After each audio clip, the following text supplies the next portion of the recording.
Hello friends, welcome back to my channel. Today I will teach you business studies and under it I will teach you 14 principles given by Fayol. Henry Fayol कौन थे, उन्होंने means ये 14 principal क्यों introduce किया, किस लिए introduce किया, ये मैंने प्रीवियस वीडियो में मैंने आपको बता दिया था. Now I will teach you the 14 principle one by one which is given by Henry Fayol. He introduced it after a lot of practice and experimentation, and these principles are universally applicable and it is for both whether it is non business or non business. अगर ये सारे 14 principal, मैंने यहाँ सिर्फ 4 principal लिखा है, आपको एक बार एक एक करके सारे प्रिंसिपल्स मैं बता दूंगी, ठीक है. तो मीन्स इस सब प्रिंसिपल को एक ऑर्गेनाइजेशन को ऑब्जेक्टिव अचीव करने के लिए इस सब को अप्लाई करना होता है. सबको कहीं ना कहीं सबकी ज़रूरत पड़ती है. Okay, so let's get started. The first one is division of work. ठीक है, डिवीज़न ऑफ वर्क मतलब क्या होता है कि किसी भी काम को बांटना. इस चीज़ से तो हमें यही समझ में आ रहा है. According to this principle, as far as possible, the whole work should be divided into small parts and each individual should be assigned only one part of work according to his ability and taste repeatedly so that the benefit of specialization may be achieved. मतलब क्या हो इसका, जहाँ तक हो सके एक organisation से जहाँ तक पॉसिबल है वो एक पर्सन को, एक एम्प्लॉय को या फिर एक इंडिविजुअल को वो ही वर्क असाइन करे जो उनके एबिलिटी या फिर उनके नॉलेज या फिर क्वालिफिकेशन के लिए बेनिफिट हो, जो उन कर सके. या फिर अगर हम किसी भी एम्प्लॉय को एक ही काम उनसे एक बार कराने के बाद दोबारा अगर रिपीट कराते हैं तो वो उस काम में परफेक्ट हो जाते हैं. तो क्या होता है ना, अगर हम फर्स्ट टाइम अगर हम कोई वर्क परफॉर्म कर रहे हैं तो सेकेंड टाइम अगर हम सेम वर्क करते हैं तो फर्स्ट टाइम जो कुछ भी हम मिस्टेक किए सेकेंड टाइम हम वो रिपीट नहीं करते. तो इससे क्या होता है, स्पेशल जो वर्क होता है, स्पेशलाइजेशन जो होता है वो अचीव होता है, गलती होने की चांसेस कम हो जाती है. ठीक है, तो डिवीज़न ऑफ वर्क में यही है कि जहाँ तक हो सके एवरी एम्प्लॉय को या फिर every individual working in an organization should be assigned the work in which he is comfortable and which he can do in a best manner so that the wastage can be reduced, the wastage of time can be reduced, production can be increased. ये सब अगर होगा तो फिर एक organisation को अपनी objective achieve करने में ईज़िली होगी. इसका एडवांटेजेस क्या होता है, स्पेशलाइजेशन जो है अचीव हो सकती है, क्वालिटी जो वर्क होगा वो बेटर होगा, अच्छी तरीके से आएगा quality of work, speed of production increase होगा, decrease in wastage of resources होगा. ठीक है, एंड मोस्ट इम्पॉर्टेंट ये एक वर्कर का एफिशिएंसी इंक्रीज़ करेगा. Fine. So coming to the next point, ये है authority and responsibility. Authority and responsibility दो टर्म है. ठीक है, authority according to this principle, authority means क्या है, the responsibility should go hand in hand. It means that when a particular individual is given a particular work, he is responsible for the result. This can be possible only when he is given sufficient authority to discharge his responsibility. मतलब क्या हुआ इसका, अगर हम एक particular employ को एक work assign करते हैं तो उसका जो कुछ भी रिज़ल्ट आएगा, जो कुछ भी आने को है आउटकम, उसके लिए वो इंडिविजुअल ही रिस्पॉन्सिबल होगा. फाइन. ये क्या होगा, it will help in achieving the target in very shorter period of time. It will increase the confidence of the employee. अगर हम एक ही एम्प्लॉय को सेम वर्क दे रहे हैं तो वो वर्क को परफॉर्म करते करते वो एक टाइम पे कॉन्फिडेंट हो जाता है कि येस दिस वर्क जो है, ये वर्क जो है ये मैं ही कर सकता हूँ या मैं ही कर सकती हूँ और इसे मैं अच्छी तरीके से परफॉर्म कर, मीन्स उनमें कॉन्फिडेंस आ जाता है. फाइन. ठीक है, और अगर हम रॉन्ग अथॉरिटी देंगे, मतलब मीन्स गलत पर्सन को गलत वर्क देंगे, मीन्स जैसे कि वो नहीं कर पाएंगे, तो उसके लिए उससे क्या होगा, difficulty in achieving target and it will also leads to wastage of resources, wastage of time. It will and moreover it will decline the confidence of the employee also. अगर एक एम्प्लॉय एक काम को करने के बाद fail हो जाता है वर्क में, तो नेक्स्ट टाइम से अगर वो उस चीज़ को, उस वर्क को उतने अच्छे तरीके से नहीं कर पाता है। अगर वो उसमें परफेक्ट अगर आता है, अगर उसमें सक्सेस पाता है, तो एक एम्प्लॉय उसी काम को दोबारा परफॉर्म करने में ज़्यादा कंफर्टेबल फील होता है, ज़्यादा कॉन्फिडेंस आता है उसमें। तो जो ऑब्जेक्टिव होता है ऑर्गेनाइजेशन का, वो जल्दी अचीव हो पाता है। ठीक है। So next term is discipline. Discipline is the most important, most important हर एक जगह ये अप्लाई होता है, whether it is in school, tuitions, organizations, हम कहीं भी रहते हैं तो discipline should be there। तो organization में तो ये ज़रूरी ही है। According to this principle, the organizational rules and employment agreement should be obeyed by both superiors and subordinates, which are necessary for successful working of organization। अब organisation में बहुत सारे वर्कर्स आते हैं, मैनेजर्स भी होते हैं, एम्प्लॉयज़ भी होते हैं, एंड अलग अलग तरह के मीन्स एक सीईओ भी होते हैं, छोटे मोटे एम्प्लॉय भी होते हैं, मैनेजर भी होते हैं, सब होते हैं, अलग अलग पोस्ट पे सारे एम्प्लॉयज़ होते हैं। तो it is necessary for every person, whether it is superior और subordinates, to follow the rules and regulations of an organization, और if they will not follow the rules and regulation, it will definitely reduce the means it will definitely reduce the means वो organisation का जो हमारा target है उसको achieve करने में ज़रूर प्रॉब्लम क्रिएट कर सकता है। अगर एक डिसिप्लिन ऑर्गेनाइजेशन है तो उसका रेप्यूटेशन जो होता है एम्प्लॉयज़ के बीच में या फिर बाहर भी, उसका एक रेप्यूटेशन अलग ही होता है। And it also increase the efficiency of employee, better labour management relation होता है, मतलब मैनेजर का मतलब एम्प्लॉय में जो ऑर्गेनाइजेशन में जो एम्प्लॉयज़ वर्क करते हैं उनके बीच में जो रिलेशन होता है वो भी एक अच्छा होता है, क्योंकि अगर सारे रूल्स रेगुलेशन फॉलो करते हैं तो कोई किसी को ब्लेम नहीं कर सकता या कि हाँ you haven't done that, you have done this, ऐसे करके कोई किसी को ब्लेम नहीं कर सकता है। ठीक है। और अगर एक ऑर्गेनाइजेशन में डिसिप्लिन वाली चीज़ अगर नहीं फॉलो होता है जैसे कि, तो फिर डिसऑर्डर होगा, हर एक चीज़ गड़बड़ होगा, एटमॉस्फेयर ऑफ डाउट क्रिएट होगा, सस्पिशन क्रिएट होगा, decline in the confidence of employees, decline in the reputation of organization and efficiency of employees, height of disorders. So coming to the next is unity of command. Unity of command क्या होता है? According to this principle of unity of command, an individual employee should receive orders from only one superior at a time, and that employee should be answerable only to that superior. Fine.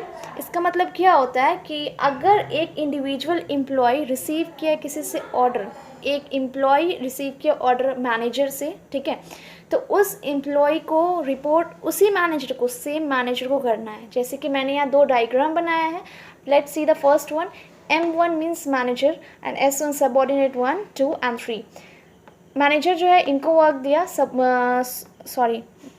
Subordinate को work दिया, तो subordinate will report to this manager only, okay, and subordinate to this manager, and subordinate 3 भी इसी manager को report करेंगे। अब ये हो गया हमारा यूनिटी ऑफ कमांड। अगर किसी ऑर्गेनाइजेशन में यूनिटी ऑफ कमांड नहीं फॉलो किया जाता है, जैसे कि इस डायग्राम में दो मैनेजर हैं, मैनेजर 1 एंड मैनेजर 2। यहाँ 3 सबऑर्डिनेट्स हैं, 1, 2 and 3। सबऑर्डिनेट्स 1 जो है इन्हें कुछ वर्क दिया गया, मान लो आप, ठीक है, तो ये दोनों मैनेजर को रिपोर्ट दे रहे हैं। You can see arrow is drawn from both the side, ये दोनों मैनेजर को रिपोर्ट कर रहे हैं। इससे क्या प्रॉब्लम हो? This will create a confusion and this will also reduce the efficiency among the employees. समझ में आया? अब जिस भी कंपनी में यूनिटी ऑफ कमांड फॉलो किया जाएगा उसमें first of all no confusion will arise, the efficiency of subordinates will increase, the superior का जो एफिशिएंसी होगा वो भी इंक्रीज होगा, and it is also easy to fix the responsibility among the employees and the subordinates. The atmosphere of coordination will prevails अगर किसी organisation में unity of command नहीं फॉलो किया जाता है तो क्या प्रॉब्लम होगा? First of all confusion will arise like in this diagram, okay, and the efficiency will also reduce of superior and subordinates of both. Conflict will arise, misunderstanding will arise, difficulty to fix the accountability and height of disorder. ठीक है, next comes the unity of direction. Unity of command and unity of direction दोनों ही अलग term है, मैं आपको difference भी बता दूंगी एक दो पॉइंट. ठीक है, सो यूनिटी ऑफ डायरेक्शन में क्या है? Unity of direction means that there should be one head for one plan of a group and for a group of activity having the same objective. Like इसमें क्या है ना कि आपको अगर एक हेड है तो एक ग्रुप का भी एक ही प्लान होना चाहिए. ऐसा नहीं है कि वहाँ पे बहुत सारे एम्प्लॉय, बहुत सारे मैनेजर, तो सारे मैनेजर का अलग अलग गोल है, सारे मैनेजर का अलग अलग ऑब्जेक्टिव है, इससे कोई कुछ भी नहीं कर पाता है. ठीक है, जैसे कि मान लो मैं आपको एग्जांपल दे रही हूँ, एक ऑटोमोबाइल कंपनी है. ठीक है, they are two products namely scooter and cars. ठीक है, दो प्रोडक्ट प्रोड्यूस होते हैं, स्कूटर एंड कार. तो hence they have two division, right? As each product has its own market and problems, therefore each division must have its own head. Scooter का भी अलग होना चाहिए एंड कार का भी अलग होना चाहिए. इससे क्या होगा? कन्फ्यूज़न क्रिएट नहीं होगा and also it will give us the advantage of specialization is obtained due to managers association with the same kind of activity.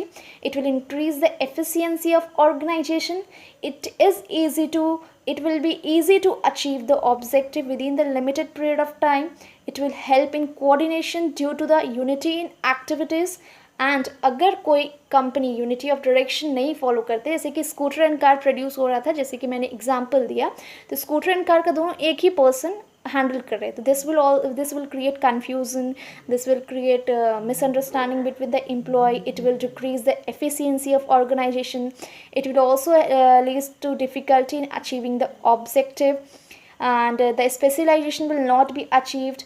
It will be difficult in achieving coordination and it will वो coordination नहीं create कर पाएगा employees के बीच में. तो unity of command और unity of direction के बीच में मेन जो डिफरेंस है वो it affects the individual employees. Unity of command एक इंडिविजुअल एम्प्लॉय को अफेक्ट करता है, ठीक है, लेकिन unity of direction it prevents overlapping of various activities. अगर हम एक साथ दो एक्टिविटी कर रहे हैं तो it will create overlapping, sorry it will affect entire organization also. ठीक है, it deals with subordination and it will create overlapping of various activities. ठीक है,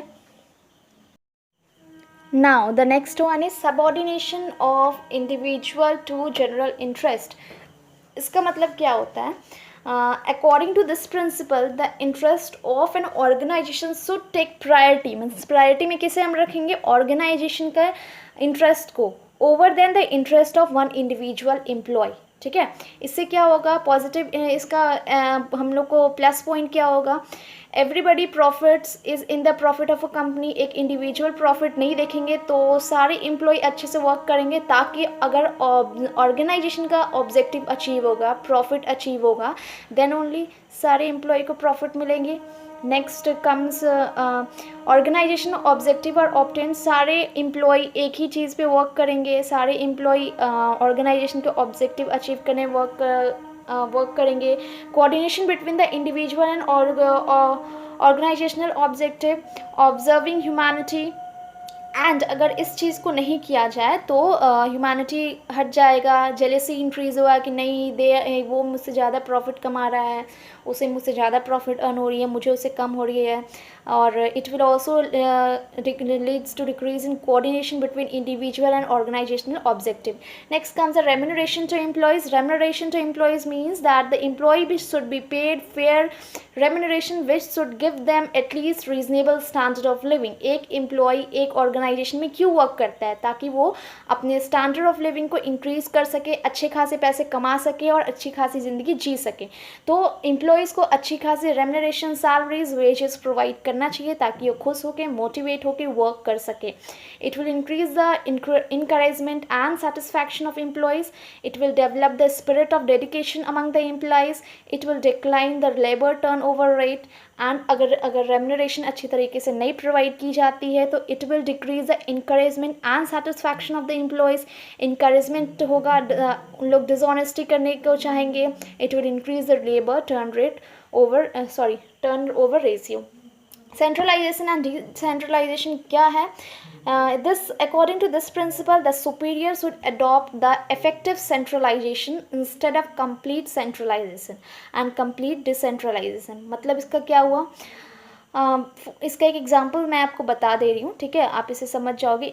इससे the decision in respect of determining the objective and policy and expansion of business etcetera, ये सारे जो है जैसे कि ऑब्जेक्टिव, पॉलिसीज या फिर expansion of business should remain in one hand of superior. On the other hand, authority of purchase of raw material खरीदना, granting leaves, किसी को लीव देना, एम्प्लॉयज़ को किसी की चीज़ के लिए छूट देना, ये सब चीज़ भी should be delegated to subordinates. इससे क्या होगा? वर्कलोड जो होगा डिक्रीज होगा सुपीरियर्स का, बेटर एंड क्विक डिसीजन होगा, increase in encouragement to subordinates. If they will not follow centralization and decentralization, there will be unnecessary increase in workload of superior. सारे काम जो है सुपीरियर पे ही रहेंगे। इम्पेशेंट एंड रॉन्ग डिसीजन भी ले सकते हैं सब जल्दबाजी में, and decline in encouragement to subordinate in case of complete centralization. ठीक है, चलो coming to the next, scalar chain. Scalar chain is the most important among 14 principle. ये सबसे इंपॉर्टेंट है, ये मोस्ट ऑफ द एग्जाम्स में भी ये क्वेश्चन आते हैं। स्केलर चेन के लिए मैंने यहाँ एक डायग्राम भी ड्रॉ किया है, ठीक है। अब मैं आपको स्केलर चेन का मतलब बता देती हूँ। It refers to formal line of authority which moves from highest to lowest rank in straight line. It moves from highest to lowest in a straight line, ठीक है। एंड फ्योल का इसमें क्या ओपिनियन था? The chain must be followed in a strict manner. Means इस चीज़ को strictly followed होना चाहिए। ऐसा नहीं कि ई है एम्प्लॉयज़, यहाँ पे कोई ई नाम का एम्प्लॉयज़ है तो ये अगर चाहे बी से कांटेक्ट करना तो डायरेक्टली ऐसे कांटेक्ट कर सकता है, ऐसे नहीं होना चाहिए। ई जो है ये पहले डी से कांटेक्ट करेगा, सी से कांटेक्ट करेगा, देन आफ्टर दैट बी से फाइनली ये मीट कर पाएगा, ठीक है। It means that communication must move from top to down, ठीक है, and vice versa in a straight line. The important coordination condition here is that no step, that is no post should be overlook during the communication. Means अगर A कुछ communicate करना चाहता है तो ए को B से कम्युनिकेट करना होगा, C D E F and all. ये अगर चाहे डायरेक्टली ई से कम्युनिकेट करना तो this is not possible. It means इसको बी सी डी से भी कम्युनिकेट करना होगा, then he will come to E, ठीक है। फ्योल का लैडर क्या है? इसको फ्योल का लैडर इसमें क्या बताना चाहता है? Fayol has explain this principle with the help of ladder. Fayol ने इसे with the help of ladder से भी समझाया था, that is shown in the diagram. ये आप लैडर ही समझो, इस तरीके से नीचे की तरफ आ रहा है, ठीक है। इसमें क्या होगा ना, due to more clear system authority and communication problem can be solve faster. इससे कोई प्रॉब्लम अराइज नहीं होगी, प्रॉब्लम्स क्रिएट होने की कोई चांसेस नहीं है, कोई भी मिसअंडरस्टैंडिंग अराइज नहीं होगी। एंड मैंने यहाँ जो है एक गैंग प्लान का ही लाइन देके ड्रॉ किया है। गैंग प्लान क्या होता है? It is the expectation of principle of scalar chain. This concept was developed to establish a direct contact with an employee of equal rank in the case of emergency to avoid delay in communication। जैसे कि ये F employee है, इसके बराबर में कौन employee आ रहा है? K आ रहा है। तो अगर ये चाहे डायरेक्ट K से कम्युनिकेट करना तो ज़रूरत नहीं है। Means in case of emergency, if they want to communicate F direct to K, then he can communicate directly to K. But before that, he have to take permission from E and J, that कि मैं इससे communicate कर सकता हूँ या नहीं emergency में। For this reason Fayol has created gang plan, ठीक है। इससे क्या होगा ना, अगर हम स्केलर चेन फॉलो करते हैं तो flow of orderly information, better relation because of absolute respect for authority, quick solution for problem. If we not follow the scalar chain, हमें क्या प्रॉब्लम होगा? फ्लो ऑफ कम्युनिकेशन जो है डिसऑर्डर होगा, अच्छी तरीके से नहीं होगी, बिटरनेस आएगी रिलेशनशिप में। ई कुछ चीज़ ई कुछ चीज़ बताना, कुछ बात या फिर कुछ चीज़ कम्युनिकेट करना चाहता है ए को, तो अगर ये ई डायरेक्ट कम्युनिकेट करेगा तो इन सब एम्प्लॉय से ये बात छिप जाती है, जो कि प्रॉब्लम क्रिएट कर सकती है। And non availability of information on time भी प्रॉब्लम आ सकता है। Next comes to the order. According to this principle order, a right person should be placed at right job and right thing should be placed at right place. ठीक है, right job जो है वो right आदमी को देना चाहिए, right employ को देना चाहिए, एंड राइट एम्प्लॉय को should be placed at right place. Okay, and it will create the complete utilization of material, human resource, no loss of time, better discipline follow होगा। And if अगर हम सही person को सही job नहीं देते, सही पोस्ट नहीं देते हैं, तो इट विल उसके हिसाब, उसके एजुकेशन, उसके क्वालिफिकेशन के हिसाब से, तो they will surely misuse the resources, it will increase the possibility of accident, height of disorder। ठीक है, starting with the next one is equity. Equity means क्या होता है, the managers who treat their subordinates as fairly as possible so that they develop the feeling of dedication for their work। ठीक है, अगर subordinates अपने employees को, sorry manager अगर अपने सबॉर्डिनेट्स को अच्छी तरीके से ट्रीट करेंगे तो उन्हें वर्क करने में और अच्छा लगेगा, डेडिकेशन आएगा वर्क करने में। इसको करने से क्या होगा, the employ remain satisfied, it will increase the sense of devotion to the organization, skilled employee will try to improve upon their skill, and unskilled employee will try to achieve some skill। अगर equity नहीं follow किया जाता है तो it will create the dissatisfaction for skilled worker, and skilled worker will lose confidence in the organize, they will decline in, it will create decrease in the efficiency of skilled worker, and it will increase the carelessness of unskilled workers। unskilled worker भी काम करना नहीं चाहेंगे जल्दी। Next one is stability of personnel. According to this principle, there should be stability of tenure of the employee so that the work continues efficiently. It will increase the confidence of the employee, it will increase the reputation of the company, skilled worker will incline towards the company, less expense on training। ठीक है, and if they will not follow the stability of personnel, it will in an organization an atmosphere of disbelief for the employees will generate, it will decline the reputation of the company, good workers will leave the company, heavy recruitment and training expense may occur। ठीक है, next one is initiative. According to this principle, employee in the organization must given an opportunity in making and executing plans. हर एक employees को कुछ भी चीज़ नया करने का, प्लान बनाने का, आइडियाज़ जनरेट करने का, प्लान एग्जीक्यूट करने का टाइम या फिर मौका देना चाहिए। It will increase the thinking power of the employee. It will increase the cooperation of the employees in implementing the decisions. It will increase in the sense of attachment to the organization. If the company will not give the initiative to the employees, then what will happen? It will decline the thinking power of the employees.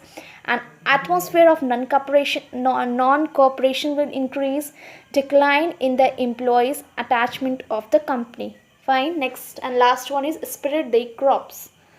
As per this principle, a manager should continuously make effort to develop a team spirit among the subordinates. They should always try to develop a team, develop a group among the employees, and for doing this, he or she should use the word we.